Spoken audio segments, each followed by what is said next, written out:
and we're going to head straight to Bangladesh. A special tribunal has found the deposed Prime Minister Sheikh Hasina guilty of crimes against humanity, and she's been sentenced to death. She was being tried in absentia, having fled to India in August last year. Security has been tightened in and around the tribunal of the capital, Dhaka. Sheikh Hasina was accused of ordering a crackdown on student-led protests last year in which hundreds were killed. Well, the special tribunal has been ongoing for the last couple of hours. It's just finished reading the verdict. It was hundreds of pages long. Here is the moment, though, that the former Prime Minister, Sheikh Hasina, was sentenced to death. For all these 3 counts, we have decided to inflict her with only one sentence, that is sentence of death.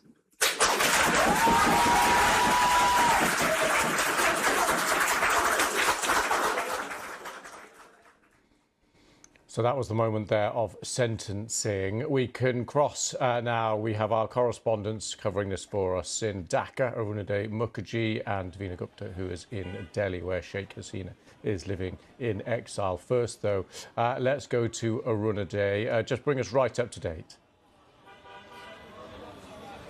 Lewis, you heard that little bit there, that clip, the moment captured when the announcement was made, or rather the verdict was read out that she has been sentenced to death. The judge essentially saying there is only one sentence, and that is death. It was met with applause within the court. And outside as well, there's been quite a lot of activity. A small group of people who had gathered over here who essentially broke out into cheers and sloganeering, saying that, yes, the guilty must be hanged. Over here, it's a bit of a chaotic scene, as you can imagine, because the verdict has just come out. People are coming out of the court complex, being greeted by a lot of media. There will be lawyers who will be coming out. There are also the public who's gathered here. But because this is the court complex, not so many people have been allowed inside. There is a larger gathering outside who I can actually hear as I speak to you, who've been sloganeering and essentially chanting ever since that verdict came out. As we've been reporting since this morning, Lewis, this has been a very emotive trial. This has been a very sensitive case, not just because of who was being tried for crimes against humanity, but just the manner in which the violence and the police crackdown played out last year, which led to Sheikh Hasina, a prime minister for 15 years in Bangladesh, fleeing to another country, abandoning her position as prime minister. So also the court today, while reading out that verdict, detailed the extent of the police atrocities, talked about case-to-case situations about how it all played out in Dhaka last year, after which they did go ahead and pronounce the verdict. Essentially, they were looking at a few criteria when they were looking at the charges under which she was being tried. One, of course, the failure to protect the protesters from the police crackdown, also inciting the violence through speeches, and most importantly, the sanction or approval of the use of lethal force against these protesters. Under these sort of allegations, under these charges, is what Sheikh Hasina was found guilty under, and also she was awarded the death penalty. She, along with her former interior minister, have been sentenced to death. Both of them significantly not part of this trial in that sense, because they're not here. They've been tried in absentia. And the judge also made an interesting observation, saying that the fact that they're not here, the fact that they're absconding, also essentially illustrates their views, which has also been taken into account, the fact that they did not attend the trial. But the only person who was present, Lewis, was the former police chief who was here. The judge seemed to take a more lenient stand on him. We're just waiting for a final confirmation on what the sentencing was for the police chief, who was the only person who was standing trial, who was actually present here in court. We'll get you that confirmation in just a short while from now. But that's the very latest that is coming out from the court premises. As I've been talking, more crowds I can see have gathered over here. There is a sense of there, of course, a lot of the people are members of the media here, but there are also families who had arrived here who, lost people during the protests. You also have a lot of the student leaders and students who had participated in this protest last year.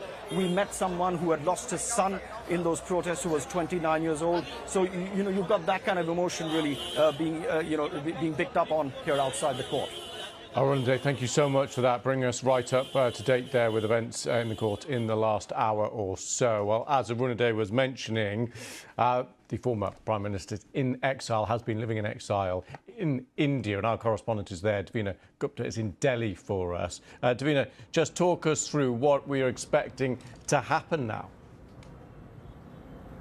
Well, the next step would be another question where Sheikh Hasina would be extradited to Bangladesh or not. Now, senior officials have told the BBC that this verdict will not have any impact on their request. What the country has to also see is whether there are allegations of a political vendetta against Sheikh Hasina, which stand true or not. What about her safety once she goes back? So these are questions that senior officials will be going through. India and Bangladesh do have an extradition treaty, but in the past, where the request has been made to allow Sheikh Hasina and to allow Bangladeshi authorities to get Sheikh Hasina back to Bangladesh, India has been unwilling so far. They have only said this is a matter of judicial and legal inquiry. They have also said that they support free and fair elections in Bangladesh and will be willing to engage with a government that is elected by a popular mandate.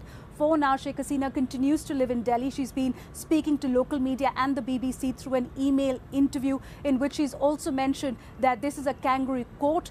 She feels that this is a farce trial.